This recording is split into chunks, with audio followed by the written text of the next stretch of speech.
Welcome to the Christmas edition of the Average Homeowner.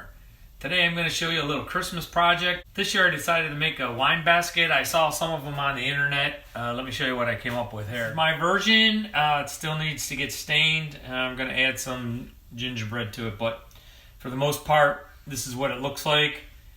I'll show you how I did this. What you're looking at here is all the pieces of wood that you need to make this. I started out with a bottle of wine, and a cheap bottle of wine, because if I broke the bottle while I was doing something, I didn't want to waste some good stuff. Anyhow, how high did it need to be? I put a bottle down, and I kind of gave it a measurement. Bottles come in different sizes, so I wanted to be able to get a little bit bigger of a bottle in. You see there's some room to play again, so you could get different size bottles. So this is what I came up with anyhow. I decided 3 3/4 was a good width. 3 3/4. It would fit a bottle. We could work around it. The bottles could be bigger or smaller. It would all work. And then I needed to cut out a pattern so that I could trace all these out on pieces of wood. So that's what I did. I cut this pattern out of cardboard. And I don't know. This is arbitrary, 1.5 inches. I just picked that as the stem size just so that it would have some distance and hold it. I marked the center of this, and I measured 3/4 on one side, 3/4 on the other, and I got my 1.5 inches.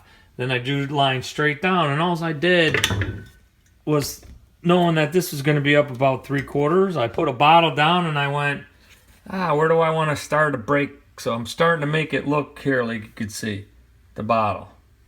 Okay, so how did I get this? You see my lines here. Now, how did I get this curve?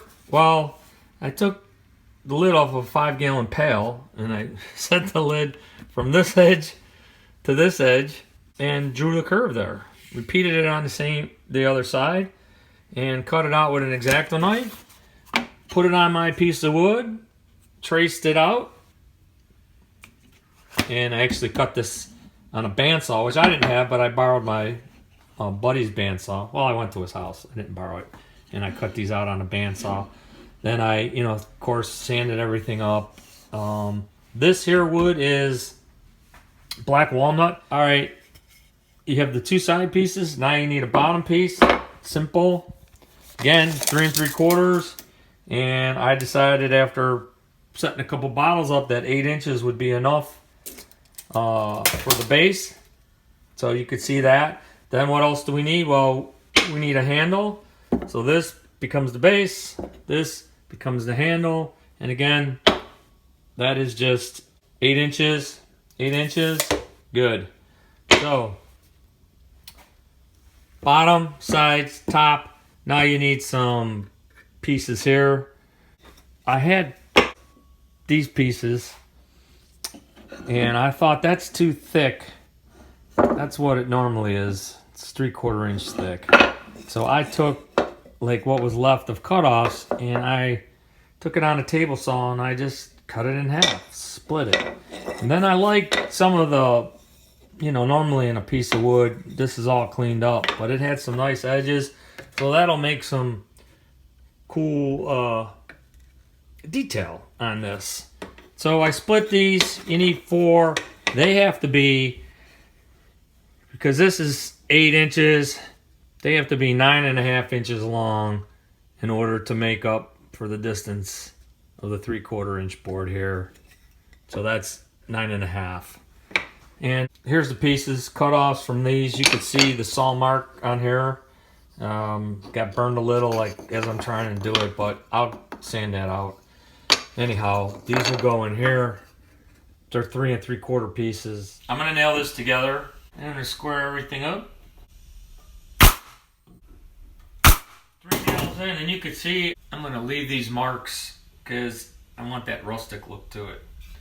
So I'll flip that over. I'll add this. I like this to be the outside because it's cool. I like to put that middle one in first. It lets me play a little with what's going on. Again, get it nice and flush. And we'll put 2 nails in the handle.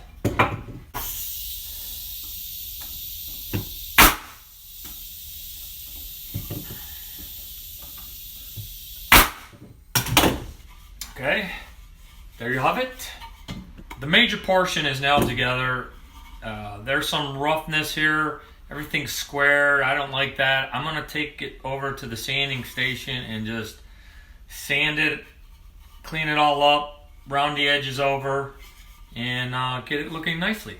I'm gonna use my orbital sander and sand it up around the edges, and away we go.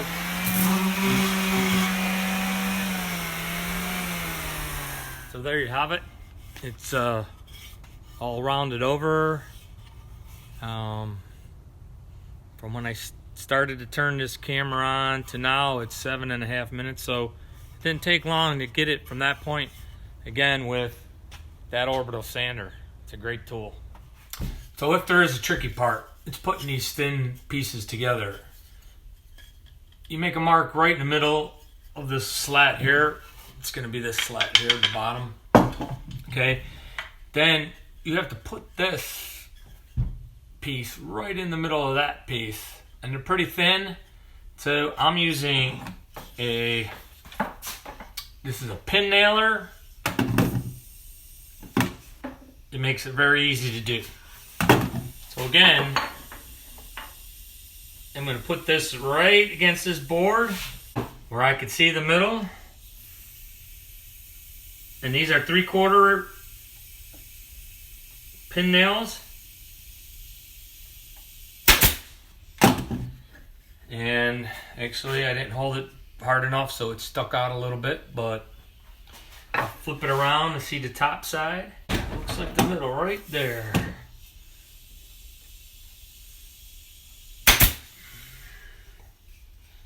Then I'm gonna put a third one in. 1, 2, 3. I'll try to tap this in. These nails are so thin, sometimes you could see it just folded over, but just tap it. I mean, part of this is that it has a rustic look to it anyhow. Then, what I'll do here is even it up. By looks, it's not a terribly accurate thing you have to do, and did the other side, and